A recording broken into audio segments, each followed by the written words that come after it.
Vous écoutez La Voix d'Ambroise Paré, 24 heures sur 24, 7 jours sur 7, la radio des patients.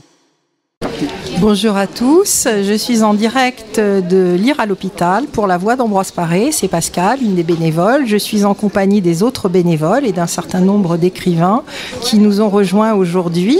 Et nous sommes en direct au rez-de-chaussée, juste à côté de la boutique et de la librairie. Et vous retrouverez tous les livres que nous allons présenter, dont le livre d'Agathe Natanson, à la librairie sur le stand Périple dans le hall. Bonjour Agathe. Bonjour. Merci Bonjour. d'être venue aujourd'hui nous raconter Chantons sous les larmes. Oui. Qui est un recueil de lettres et de pensées à Jean-Pierre Mariel, avec lequel vous avez été mariée pendant 28 ans. 28 ans. Voilà. Et avec lequel vous avez cheminé jusqu'à sa disparition en 2019. Exactement. Alors, Agathe, moi je vous connaissais au théâtre. Je ne savais pas que vous aviez fait une apparition dans Oscar, enfin une apparition fort remarquée dans Oscar avec Louis de Funès. Louis de Funès. Et je vous regardais marcher tout à l'heure et je trouvais que vous aviez une démarche aérienne, légère, de danseuse. Oui, j'ai fait beaucoup de danse. Une jeune fille danseuse. Et ça se voit toujours. Et ça se voit aussi dans votre livre. Oui. Alors, ce livre est conçu comme un parcours dans le deuil et un parcours dans l'après, quand un disparu qu'on a beaucoup aimé n'est plus là au quotidien d'une façon charnelle, mais il émaille notre vie, notre âme. Lorsque j'ai commencé à préparer l'interview, j'ai pensé, qu'est-ce qu'évoquait pour moi Jean-Pierre Mariel ? Alors, Jean-Pierre Mariel, d'abord, c'est quelqu'un de grand. Oui. Très grand. Très par grand. rapport à moi qui suis petite quand même. Quelqu'un de grand. Quelqu'un avec une voix. Oui. Une belle voix grave, qui était une voix naturelle chez lui. Il n'avait pas, c'était pas une pause, c'était pas quelque chose de travaillé, c'était naturellement. Il avait cette voix grave. Jean-Pierre Mariel, il évoque aussi les copains. Il évoque la fidélité. Oui, la fidélité en amour, je pense, déjà. Et puis la fidélité avec les copains, ses copains qui étaient ses copains de toujours, qui étaient ses frères. Enfin, que ce soit Belmondo ou que ce soit Jean Rochefort, ou Pierre Vernier qui vient de disparaître il n'y a pas très longtemps, c'était des frères. C'était plus important que tout dans la vie, plus important que la comédie, plus important que les femmes. C'était une fratrie extrêmement solide. Jean-Pierre Mariel, c'est une présence physique. Oui, c'était une présence physique, c'était quelque chose qui était inné, parce que pareil, c'était pas quelque chose de travaillé ou quelque chose de conscient, c'était quelque chose c'était un don qu'il avait reçu, une élégance naturelle et une présence très forte, oui. C'est aussi un homme qui reste partout sans être là. Oui, c'était un homme qui disait « je suis un traînard », c'est-à-dire qu'effectivement c'était un traînard, il aimait regarder les choses longtemps, c'était un contemplatif, il habitait Boulogne, il a toujours, parce que j'estime qu'il est toujours avec moi, un appartement à Boulogne, un appartement avec un jardin, et il regardait ces arbres pousser, et maintenant ces arbres sont très, très hauts, très grands. Et vous disiez, dans une des interviews nombreuses que vous avez faites lors de la sortie du livre, vous disiez que quelqu'un a cité Jean d'Ormesson et disait « il y a quelque chose de fort dans la mort, c'est la présence des vivants ». Oui, sa présence, pour moi, il n'est pas parti, Jean-Pierre. C'est curieux d'ailleurs, parce qu'il est toujours avec moi, il est dans cet appartement, il est dans Boulogne. Quand je me promène dans Boulogne avec mon petit chien, Jean-Pierre est là, partout, au coin de la rue, au coin du couloir de l'appartement. Il ne m'a pas quitté, il ne me quitte pas, et je pense qu'il ne me quittera jamais. Et j'ai trouvé dans votre livre d'abord énormément d'émotions, je suis très émue là, et surtout cette espèce de filigrane qui permet de remonter la peine et de remonter les jours. Aujourd'hui c'est un jour d'hiver, on est le 5 décembre, mais c'est pas l'hiver pour vous, c'est pas il y a quelque chose de léger et de charmant. Je pense que j'ai une légèreté naturelle qui, après l'assassinat du deuil, enfin, le tsunami qui a été son départ. Je pense que cette légèreté naturelle et une forme d'humour qui fait que effectivement on peut pas imposer son chagrin aux autres. Le chagrin, c'est quelque chose de très intime.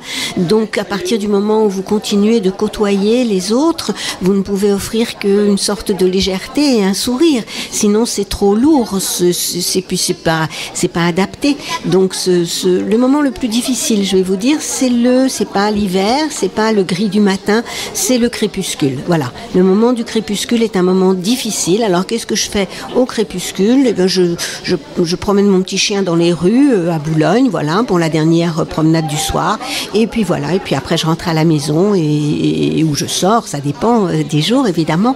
Mais voilà. Je pense que c'est une forme de politesse d'être léger pour les autres. C'était un homme qui était léger pour les autres parce qu'il était timide, pudique et très tendre. Pudique, très pudique, tendre, très tendre. Il pouvait être aussi très sévère, mais je ne dirais pas timide. C'était quelqu'un de réservé plus que de timide. Parce que c'est difficile de faire ce métier quand on est vraiment timide. Il y a un moment où la timidité doit partir, parce qu'on ne peut pas sinon être sur scène et on ne peut pas être devant l'écran, mais enfin devant la caméra. Mais c'était quelqu'un de réservé. Alors il se qualifiait de misanthrope. Attendez, il faut que je le retrouve. Oui. De misanthrope mondain.